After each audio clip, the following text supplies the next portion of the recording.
Good morning, my dear students. I hope you all are keeping well and please be safe. So, dear students, today we are going to discuss the topic a great gift of God. The value which you are going to learn is ability to communicate. Class 8, subject MSc. So, dear students, chapter 8 a great gift of God. From that, the first one, the internal feelings of Mark Antony at the death of Julius Caesar as described. So, you have to make a project about this Julius Caesar Act 3 Scene 2, like a dialogue. You have to make it, and next week you have to send it to me as homework. Either you can do that one, otherwise Antracles, the story of Antracles. In this both, anything you have to do. If you do only, you will get next week test mark. So today we are going to learn what is communication, process of communication, types of communication, how it is a gift of God. All these things we are going to discuss. So, what do you mean by communication? The dictionary gives the meaning as pause on feelings, news, information, heat, motion, and illness, etc. According to the famous psychologist, the character analyst George Shin, any method we use to transfer a message voluntarily or involuntarily from ourselves to others, from one to other, by willing or not willing, just when we transfer a message, is a method of communication. The ability to communicate is a great gift of God. Though the skill of communication varies from individual to individual, it expresses the feelings of each individual. So, if we would have not have the communication skill, then it's very difficult to live. Then we would have not reached to this level. Communication can either be verbal or non-verbal. Verbal means we can use the words. Non-verbal means body language and without words. The most ancient form of communication was direct. During those days, people mainly used actions of the body in order to convey various messages. They used many symbols. In other words, communication was done through the body language. Movements of hands, eyes, and shoulders, habit of biting nails during the time of trouble, scratching the head, pulling out the air, etc. Convey a lot of message from your mind. Again, our facial expressions may transmit various feelings of joy, sorrow, fear, etc. For example, a fast run towards the guest shows your happiness to welcome him. Later, these bodily actions gave way to the formation of language. In the process of formation of language in the human history, as a first step, men produced certain sounds to show particular things. Slowly, these sounds helped to give a shape to the formation of the ancient language. As year passed, various languages were formed in various parts of the world. According to the development of various languages, the world of communication also spread far and wide. The modern world is very fast in the realm of communication. Nowadays, the mobile phones have brought the world into the fist of man.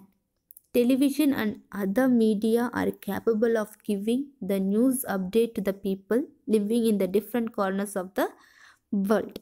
So, without communication, just imagine the world, how it will be. No television, no phone, no languages. So, in ancient days, our ancestors, they lived like this. But now, though we have many communication skills and technology, everything, but more misunderstandings are left. Those days, though the communication is very less, they had very good understanding. The ability to communicate is a great gift given to man. Only man can communicate by verbal. So man is responsible to utilize it properly for creative purposes only, not for fighting. A communication becomes creative and meaningful when it is communicated effectively. If not, it will be a failure. If we analyze our ways of communication, we will come across a number of problems that hinder our ways of communication. Our messages can be wrongly interpreted by the listener. The communicator may fail to express the message clearly to the listener. Sometimes the first message may contradict the second one, creating confusion in both the communicator and the listener. So, when we are talking, we have to keep it in our mind something like the what we want to communicate. First of all, we should be clear. Second one is there should not be no contradiction. Then the communication should not fail to express the message clearly to the listener. In order to face these problems that affect an effective communication, you should keep certain things in your mind. If you speak lies to people, nobody will follow your path or words. So, basically, you should be a man of truth. Secondly, you must share the central message directly to the listener. You should not tell a story like starting and ending will be something, and in between, you will tell the message. If you wander here and there is your speech, people will not listen to you properly. Thirdly, you should respect the listener.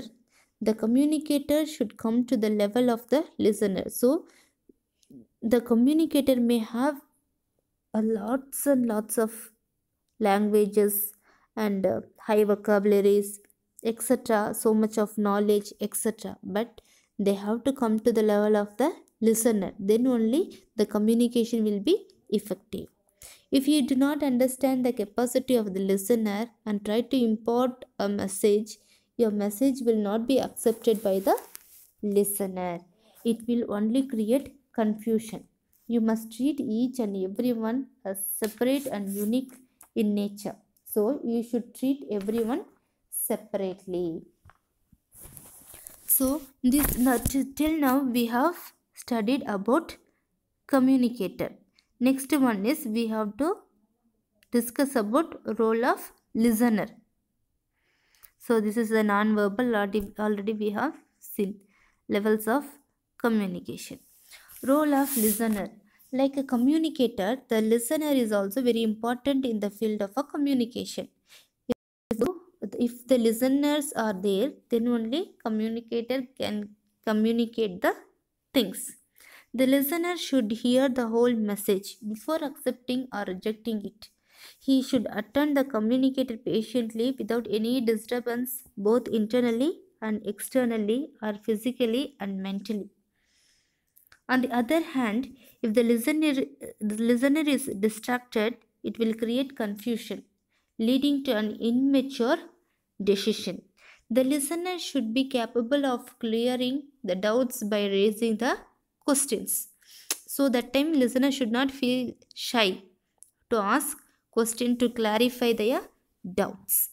If he is not clear about the message conveyed or if he needs any clarification, you should ask questions to the communicator.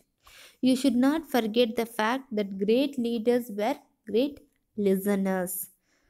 So always we tend to be a communicator, but first of all we should be a good listener. When one listens to others, he forgets himself and gives importance to the other. Without having good communicative skill, one cannot become a good leader. So, to become a good leader, first you need a listening capacity. So, listening capacity is a foundation to be a successful person or good leader. So, dear students, through this lesson, I hope you might have understood that how communication skill is important. So, being a student, you should improve your communication skill. Without communication skill, though you have so much of knowledge, no use.